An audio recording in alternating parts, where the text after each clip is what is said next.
From the Blue Ridge Mountains to the Chesapeake Bay, Virginia is a mecca for outdoor travel and adventure. Virginia Outdoor Adventures podcast is your local guide for hiking, camping, kayaking, travel, and so much more. Get the information and the inspiration to plan your own adventure right here in Virginia. I'm your host, Jessica Bowser. The Appalachian Trail is more than a footpath. It's a living piece of American history. Stretching over 2,000 miles from Georgia to Maine, the AT winds through some of Virginia's most beautiful and rugged landscapes. But have you ever wondered how this legendary trail came to be and who the dreamers, builders, and hikers were that shaped it? We're hiking through history with someone who knows the Appalachian Trail like few others do. My friend Mills Kelly is a historian, archivist, podcast host, lifelong hiker, and author of the new book, A Hiker's History of the Appalachian Trail.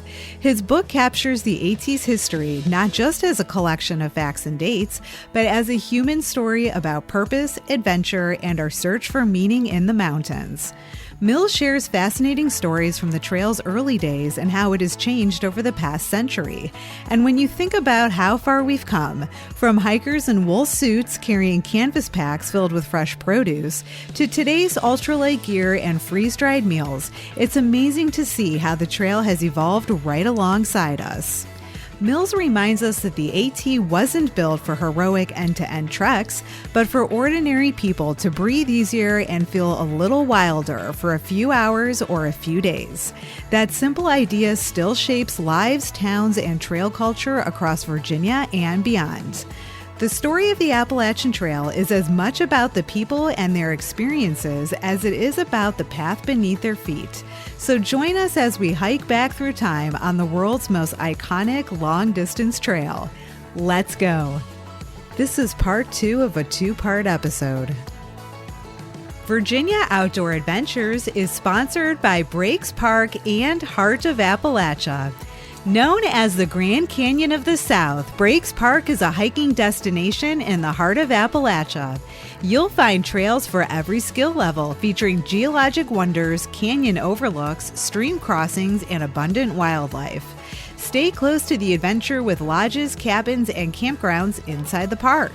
Beyond the breaks, the Heart of Appalachia invites you to hike and bike through breathtaking mountain landscapes, paddle hidden hollows, reel in trout from crystal clear streams, or hop on an ATV to conquer the rugged spearhead trails. Take a scenic drive, embark on an elk tour, and explore Virginia's treasured Southwest, where you'll also find vibrant local dining, shopping, and celebrations. Your next outdoor adventure starts in the heart of Appalachia. Tap the links for Breaks Park and Heart of Appalachia in your show notes. How has the trail shaped small towns throughout Virginia? Yeah, it's a great question because Mackay, when he proposed the trail, that was not one of his interests. He really didn't think of the trail as an economic engine for rural America, but it turned into that beginning in the 1960s when hiking really took off. Before that, people who own the local store or the local cheeseburger place were happy to see a few hikers, but that's what they saw was a few hikers. Now they're small towns that are just, they're entirely oriented around the hiking community. Damascus, Virginia is probably the most famous of those because they have the Trail Days Festival every year in May where thousands of people come. It's kind of like a NASCAR race for them in terms of its economic impact. But all up and down the trail in Virginia, small towns have really benefited from the presence of the hikers, whether they're just there for the day, the weekend, or longer distance. So for instance, I live in Linden, Virginia, just outside of Front Royal. And at the bottom of the mountain from us is the Monterey store.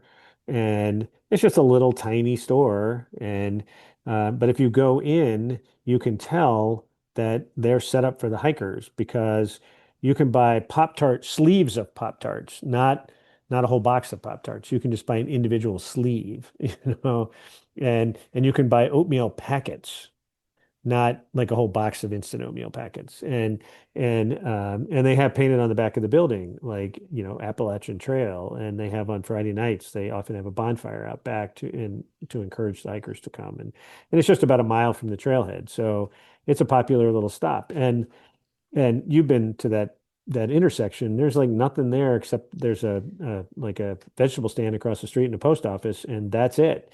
And Yeah. so that little store, it really benefits from the presence of hikers. I love that little store. I stop in every time I'm in that neighborhood. Yeah, they have a great cat. They have a wonderful cat. So, Yeah. but so it's that's like the smallest example, but and Damascus is probably the biggest example, but really all up and down the trail. And I don't know how long ago the officially designated Appalachian Trail Community Program began with the ATC, but once that began, then the Appalachian Trail Conservancy started really helping towns like Front Royal here, where I am, to become trail communities. And they had to agree to, have a certain number of services. You should have a camping store. You should provide shuttles to hikers who want to come into town. But that really helps these towns, which have struggled. Yes. And you talked too in your book about how it wasn't just towns, but sometimes individual families who didn't even know that the AT was nearby where they lived until hikers started appearing, and what that meant for them to, start offering lodging and food and shuttle services and different things that hikers needed. Before Airbnb was something that people said in the same, they said Airbnb in the same sentence. The trail guides, going back into the 1930s, they listed the names of people who would take in hikers and as boarders, overnight boarders. And so, like, I can remember, there was a family, the Reed family down in Southwest Virginia, who would, and it was great because there was a 5-digit phone number in those days. And, you call Cletus Reed and he or his wife would come pick you up and take you to their house. And for $1 or $1.50, you got dinner, you get to spend the night, and then you got breakfast, and then they took you back to the trail. And they did that because $1.50 was a lot in the Great Depression. Really interesting. And you were also saying that a lot of the shelter logs, that some of the notes that people left in there was about who was friendly to hikers and where they could find lodging and where they could find meals based on who they had come across in the past. So they were basically passing on that information to other hikers. Yeah. And like who was making apple brandy out in the barn without a license, things like that. That's where I would have gone. Yeah. And I think also this is what made your last book so interesting when you talked about Virginia's lost Appalachian Trail is how the trail became an economic driver and what it meant to the communities in Virginia when the trail got rerouted, right? Because then the towns had started to rely on hikers coming in, no longer had that anymore, and what that meant for them. Yeah, I mean, it was very painful for them to have the trail rooted away, and it would be today if that were, if that were the case. And it's been a little controversial in Maine because the trail used to run right through the town of Monson, Maine, which is at the beginning of the 100-mile wilderness, the last 100 miles before you get to the northern terminus at Mount Katahdin. And just several years ago, the Conservancy routed the trail, and the Maine Appalachian Trail Club routed the trail around the town on the premise that they want the trail to be as wild as possible instead of going through town. And that was really hard on the merchants in this little tiny town of Monson, who for decades had been, supporting the hikers as they headed off into the 100-mile wilderness, and or as they staggered out if they were southbounders. And so they were kind of unhappy about it. And so they've, somebody told me recently, they put up signs like, here's how you get into town. I think I'm going to drop a link in the show notes to that previous episode where you talked about Virginia's lost Appalachian Trail. So if anyone wants to learn more, check your show notes and click that link. Looking for a peaceful mountain escape with adventure right outside your door? Just 25 minutes from Shenandoah National Park, Ravens Ridge Retreat is a stunning 3-bed, 3-bath chalet surrounded by forested hills and sweeping views. Whether you're sipping coffee on the spacious deck overlooking the mountains or relaxing in the game lounge, this modern cabin with Roku TV and high-speed Wi-Fi has everything you need to recharge. And here's the best part for outdoor lovers. The home sits in a quiet community adjacent to the Thompson Wildlife Management Area where the Appalachian Trail passes directly through. Step outside in your moments from hiking, wildlife viewing, and some of the region's most stunning spring wildflowers. Perfect for families, friends, couples, and yes, pets are welcome too. As a listener of Virginia Outdoor Adventures, you can take 10% off your minimum 2-night stay with the promo code VAOAPOD. Your mountain adventure starts here. Book your getaway by clicking on Ravens Ridge Retreat in your show notes.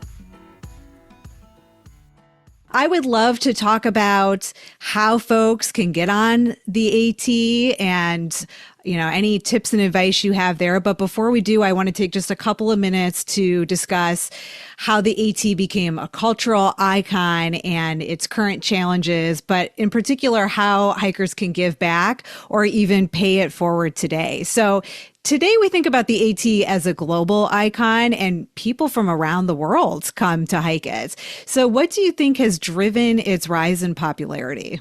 I think that the tremendous popularity of the Appalachian Trail today is heavily influenced by social media, the existence of smartphones, because that made it possible to really show the trail to a global audience in a very kind of instant way. That's kind of like the cherry on top in many ways, because that popularity had been building for decades. There was this kind of a media ecosystem around the trail, people writing books and short documentaries and things like that. And then in 1996, Bill Bryson published A Walk in the Woods, which was a runaway bestseller.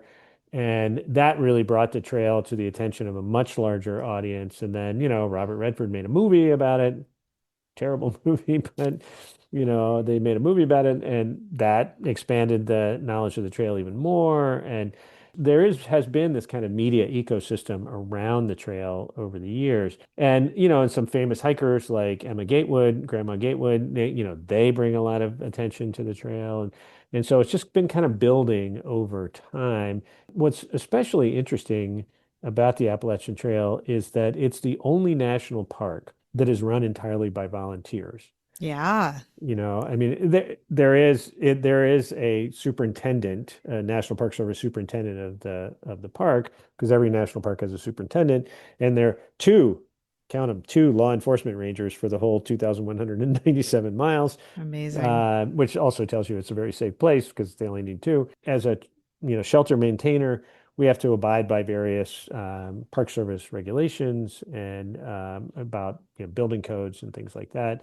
And when the government shut down recently, we had to stand down as volunteers briefly until we got a ruling on whether the insurance that covers us was still in effect.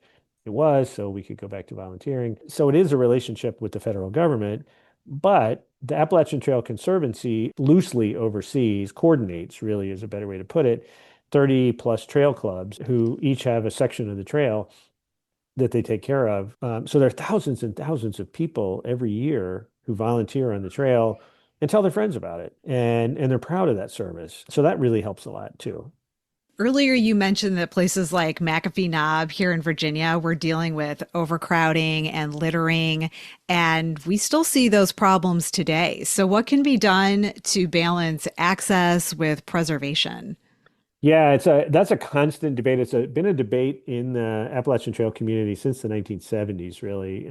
Before Leave No Trace became a thing, littering was really common everywhere and in the United States. I'm old enough to remember it. And the amount of litter and just kind of destruction of things like shelters and picnic tables and things like that was getting out of hand. And a number of the trail volunteers started advocating for the removal of all the trail shelters as a way of cutting down on the vandalism and trash and partying and all that. And fortunately, there wasn't a majority of trail volunteers who felt that way. It was more like, say, 30%. But there was a serious discussion about whether to remove all of those shelters. And out of that discussion came efforts between the trail clubs, the ATC, the U.S. Forest Service, the Sierra Club, and others to develop a set of wilderness ethics guidelines, which today we call Leave No Trace, and the Ridge Runner system along the Appalachian Trail with paid employees of the ATC who go up and down the trail and help people and advise them about wilderness ethics and not littering. But I would say that the biggest thing that can be done is if you're out on the trail and you see a piece of litter, pick it up. And if you see someone drop a piece of litter, you can just say, hey, you dropped something. Yeah. Not like, hey, what's wrong with you? You don't have to confront them. You can just say, oh, you dropped your water bottle. Like, of course you would want to pick that up, and they pick it up immediately because they know they're not supposed to do that. The one thing that drives me completely insane is the dog poop bags. Oh, Um, yes. because, and on our podcast, I had a discussion with the Smithsonian's Conservation Biology Center small mammal expert. So he's like the guy.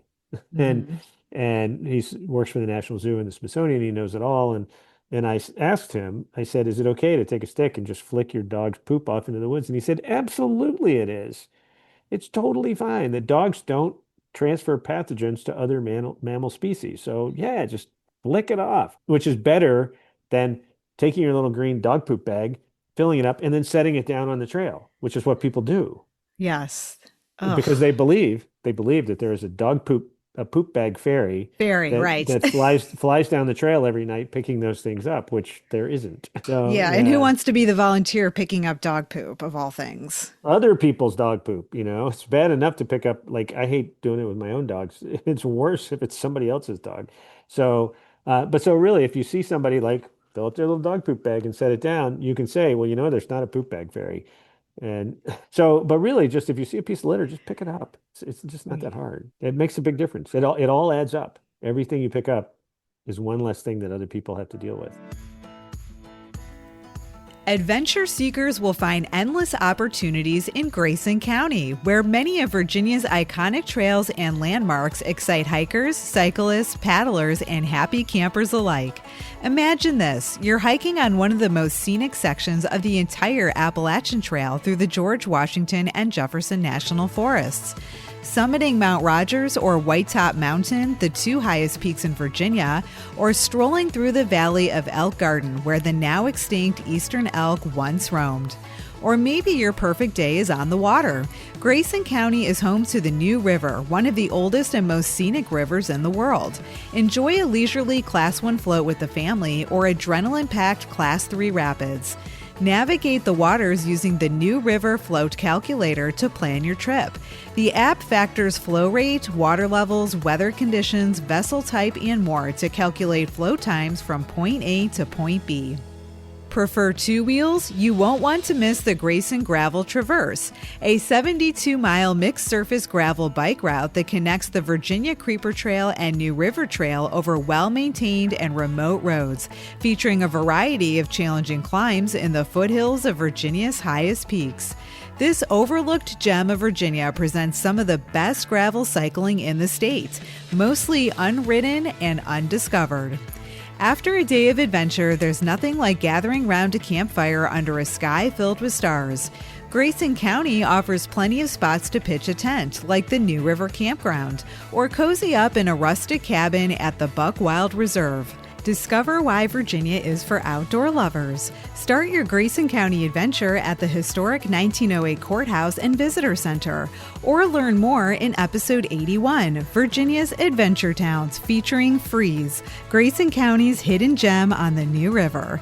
Find links to the episode and Grayson County's visitor guide in the show notes of your podcast listening app. Trail clubs have been around for a really long time. What role do trail clubs play today? So the trail clubs are essential to the history of the Appalachian Trail. Several of the clubs predate the trail. The Appalachian Mountain Club, for instance, the Green Mountain Club, both predate the trails. The Dartmouth Outing Club does. These are all clubs that help maintain the AT, among many other things that they do. The Smoky Mountains Hiking Club predates the trail. The Carolina Mountain Club does. But most of the trail clubs were formed, like the Potomac Appalachian Trail Club here in Northern Virginia, were formed to build and then maintain the Appalachian Trail. And that's what we do. I mentioned I'm a shelter maintainer, so I take care of the Manassas Gap Shelter. I go at least once a month during peak hiking season, more like twice a month. I pick up trash, I clean the privy. If something's broken, I fix it. We And cut out then, invasive species. Remember, you put me to right, work. You were like, that's here's a right. saw. Go start cutting Tree of That's Heaven. right. That's right. That's right. We remove a lot of tree of heaven, a lot of garlic mustard plants, things like that. So, we do all those things. But also, and I've been a trail maintainer, not on the AT, but on some trails in Prince William Forest Park that the PATC cares for. It's mostly erosion control and making sure the trail's not eroding away. But trail clubs build bridges, they put up signs along directional signs along the trail. They really make it possible for the trail to be as accessible as possible to as many people as possible. From your perspective as a historian, Mills, what do you think Benton MacKaye, the trail's founder, would say about the AT today? So that's a great question because Mackay was incredibly proud that his idea became this big deal because he lived into the 1970s. He was 95 years old when he died. And so by the time he died, the trail had become very popular, and he was really proud of that. And he also liked being considered the founding father, gave him some personal satisfaction to be kind of a celebrity. But he also had a kind of mixed feeling about the way the trail ultimately developed because he wanted it to be a truly wilderness trail. And other people who were building the trail, like Myron Avery with the ATC and the PATC, they wanted it to be a completed trail. And if that meant road walking, if that meant being close to a road, that was okay with them because that would get the trail done. And Mackay was kind of scandalized by that because if you're walking down the trail and you can hear cars, well, that's not a wilderness experience. And so in the 1930s, he and Avery actually had a big falling out. Mackay kind of self-exiled himself from the Appalachian Trail until after Avery's death. And he went off with a couple of other people to form the Wilderness Society, which was much more focused on preserving truly wild places. On the one hand, he would be, I think, really thrilled to see how popular his trail had become and how many people used it every year because the original intent was being realized. And on the other hand, I think he would be a little disappointed by how commercialized it's become. How many people hike on the trail as a way of promoting their businesses and their brands. And he actually, in his original proposal in 1921, he warned about that. He used a 1921 term, Yegmen, Yeggmen, which I had to look up. I'd never heard that one before. And it really means kind of a scam artist and like a snake oil salesman. And so he would have been, I think, really scandalized by the number of people who used the trail to promote a personal brand. Gosh, that one just hit home because I see that happening so often. And Yeah. yeah, wow. Oh my Yeah, I mean, there gosh. was like there was a couple a few years ago who through hike they wore purple the whole time, and they played music. They backpacked with guitars, and they are promoting their CDs, their music. Stream our music. Yeah, or social media influencers who are using it to get attention, to Right. get more likes and follows on their pages and And YouTube here's the thing channels. and here's the thing he really would not have been impressed by was people who are going after the fastest known time. Oh, He was yeah. he was he was fond of saying that he wanted to give an award to the person who took the longest to hike the trail. He said this over and over and over because he said if you walk slowly, then you are truly observing nature. If you're trying to get from one place to another really fast, you're missing the whole point. Yes, I So couldn't he agree would have more with hated, him. yeah, he would have hated that. I think that there are plenty of people who would love to hear some practical advice and inspiration for experiencing the AT for themselves. Now, let's start by just saying that Virginia has more miles of the AT than any other state. Why is that significant for hikers in Virginia? Well, because it means that there are 525 or so miles of the 2,000 plus miles are in Virginia, a little over a quarter of the trail. So that means that wherever you live in the Commonwealth, you have reasonable access to the trail. I mean, if you're in, Chesapeake, Virginia, the trail is a ways Yeah, because sure because is. the mountains are a ways, but if you're in Richmond, you could go down to, Southwest Virginia, you could go to the Southern District of Shenandoah, you could come up to Northern Virginia. So, and if you're in Northern Virginia, there's an awful lot of the trail is really accessible. So having so much trail in the state means that there are so many options. But really, for your listeners, I would say the most important thing to remember is that if you want to go hike on the Appalachian Trail, dress for the weather conditions, make sure you have some water and some bug spray and go. That's what you need. That's the extent of your equipment. You want the bug spray because you don't want ticks or biting insects, and Hmm. and you want to dress for the weather because anytime you go hiking, you want to dress for the weather, and you have to have water because don't drink the water you find on the trail unless you can purify it, and that's all you need. And we're not talking about hiking the entire distance of the AT through through the Commonwealth of Virginia, excuse me.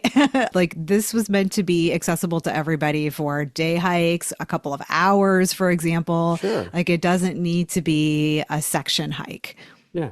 No, it doesn't. So that's the first thing. And then the second is, if you want to go further, the easiest way to do that is to go with another friend who also has their car, and you park one car at one end and the other car at the other end, and you hike to the other car, and then you drive back and get the first car. And so, you could do 10 miles in a day but have a car waiting for you at the other end. And so that's also easy. I mean, there are very few sections of the trail in Virginia that are really physically challenging. There's some for There sure. are some, yes, Yes, there definitely. there are some for sure. But like in Shenandoah National Park, which encompasses about 100 plus miles of the trail, there's definitely some uphill stretches, but they're not killers. And so if you're even reasonably fit, it's just not that hard. Hmm. And you don't need to go out and invest in special clothing, special boots, that sort of thing. I mean, thru hikers hike in trail runners.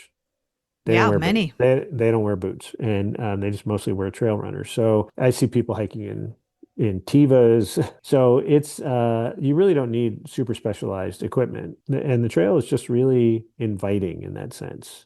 Do you have any favorite sections of the trail? And then I also would love to know, because we just talked about challenging sections, what those challenging sections are, because I know a lot of them are really popular and I don't want anybody to get caught up in the all trails craze of, oh, everybody's doing this hike. And then they realize it's too difficult. There are a couple of really challenging sections. Anything in the Grayson Highlands has the potential to be very challenging. And I mean, there's sections in the Grayson Highlands that are not so bad. They can be bad from a weather standpoint. Like I walked from Massey Gap to the partnership shelter on Mount Rogers because I wanted to go to the summit of Mount Rogers. And the hike itself wasn't all that hard. What was bad was I had early October and I experienced every single weather that you could experience. Yep. I had sun, I had fog, I had rain, I had sleet, I had snow, I had thunder and lightning, I had heavy winds, all in the space of like 6 hours, Yeah. So, I've been there, done that. yeah. So, and it was a wonderful hike. I loved it. But if I hadn't had the appropriate clothes, I would have been really sad. I could have gotten hypothermia. Hmm. But there's stretches in the Grayson Highlands that are very up and down. And so that's hard. The three ridges along the Ty River, it depends on which direction you're going. If you're going southbound and you start at the sort of north end of the Three Ridges Wilderness, then you walk down the Three Ridges, and that's not so bad. If you start at the Ty River and go the other way, it's really challenging because it's in many of it's like a 35% grade, and it's not well switchbacked, and so that's really hard. The Priest is a really popular hike to hike from. Yes, It's going that's the other way from the Three Ridges and from the Ty River. And there are something like 95 switchbacks on your way up to the summit of the Priest. And it's about a 2,000 foot gain, 2,500 foot gain. And so that's for the fit. And that is a hike for the fit. It's a beautiful hike, but it's definitely for fitter people. So, so there's stretches like that. And it's advisable to, as you're looking at a section of the trail, you have to know your own personal fitness and how you feel about hiking uphill or downhill. And then you can get an elevation profile of any stretch of the trail. They're all available online. And so you can say, oh, I see that's like really steep right there. So I'll skip that part if that's what you want to do. Those are some of the more challenging parts. The holidays are nearly here, and I've got the perfect gifts for the adventurers in your life, or maybe for yourself. Check out my exclusive holiday merch collection featuring cozy hoodies, insulated mugs, warm beanies, and custom gear you won't find anywhere else. Whether you're curling up with your favorite episode or showing off your fandom on the go, the merch store has something special just for you. Your purchase will support the podcast, enabling me to produce more adventure-packed episodes.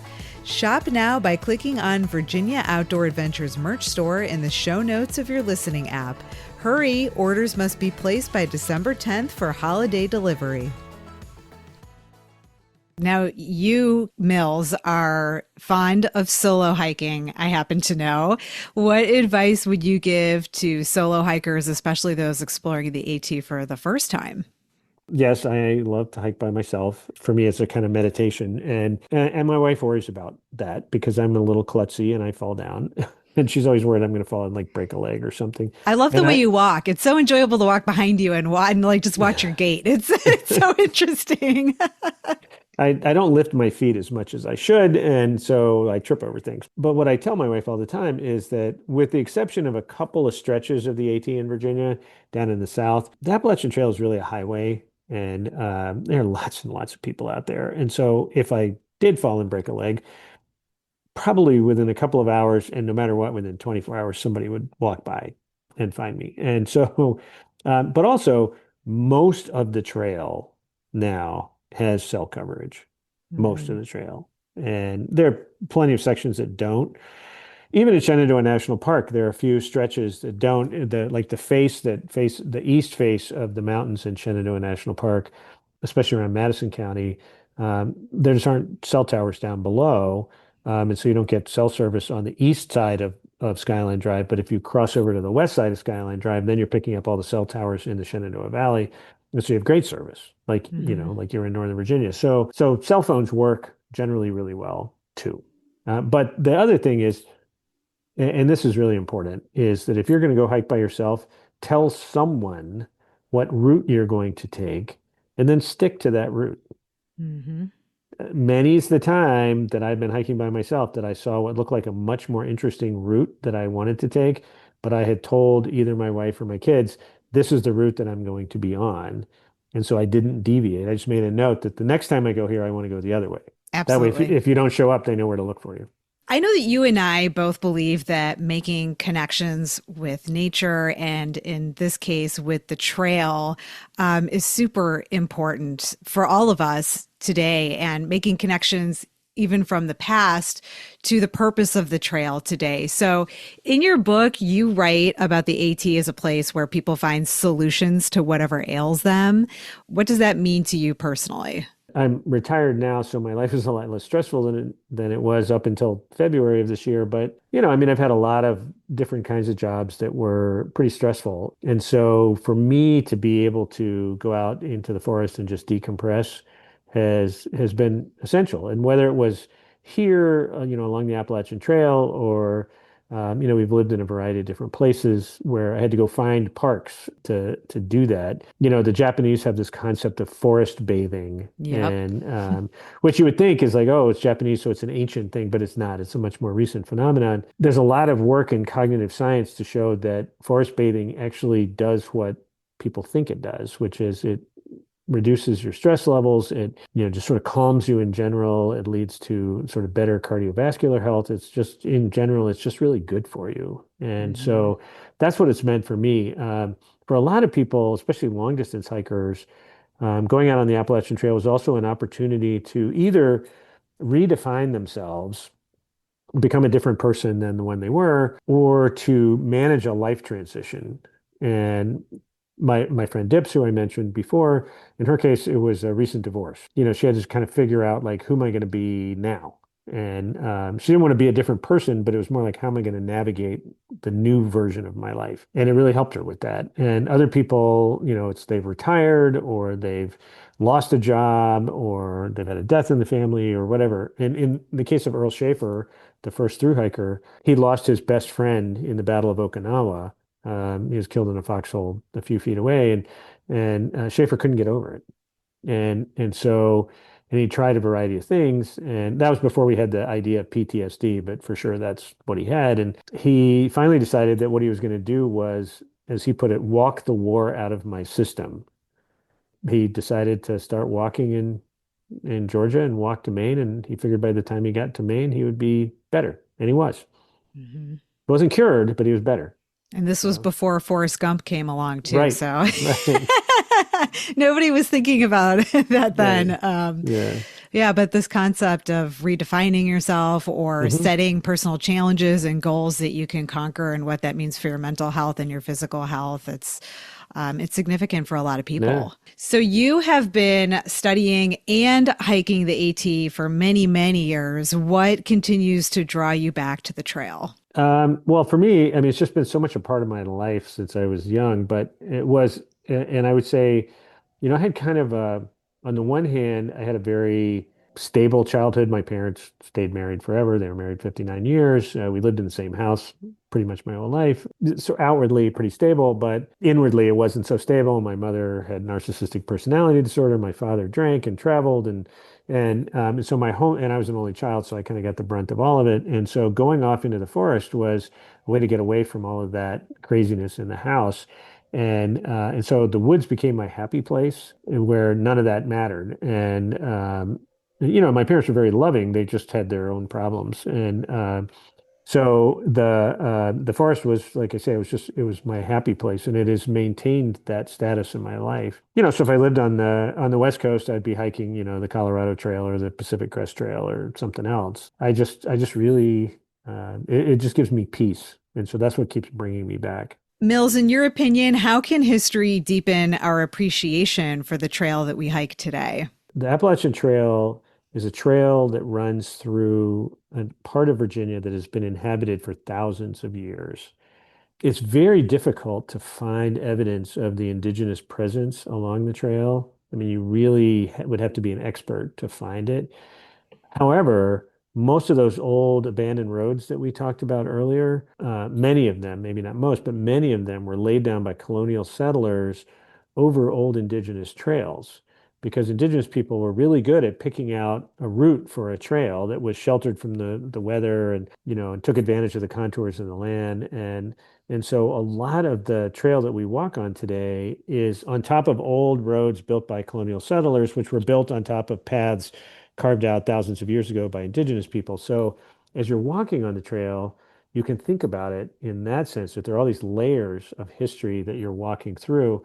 And then, especially here in Northern Virginia, the trail north of Shenandoah National Park up to Harper's Ferry, a lot of that section of the trail was part of the Underground Railroad. The Underground Railroad is not well mapped in any way, but like I live on Blue Mountain here in Linden, and there's some kind of vague maps of the railroad that show it going right up here over this mountain. And so probable that you're also, if you're in Northern Virginia anyway, you're walking on the same routes that people took fleeing enslavement. And, you can see, especially not so much in Virginia, but in Maryland, you can see Civil War fortifications and American history is just sort of there in layers and layers all along the trail. And so understanding that kind of deep rootedness of the history, I think really enhances our appreciation of the place that we're walking. Where can listeners find your new book, A Hiker's History of the Appalachian Trail?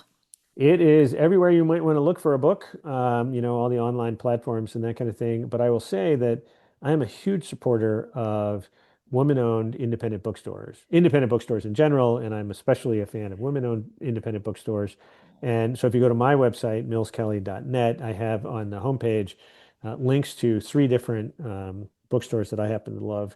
The thing that I didn't know until I published my first book about the trail is that there's an organization called bookshop.org. It's a nonprofit that helps independent bookstores make money on book sales.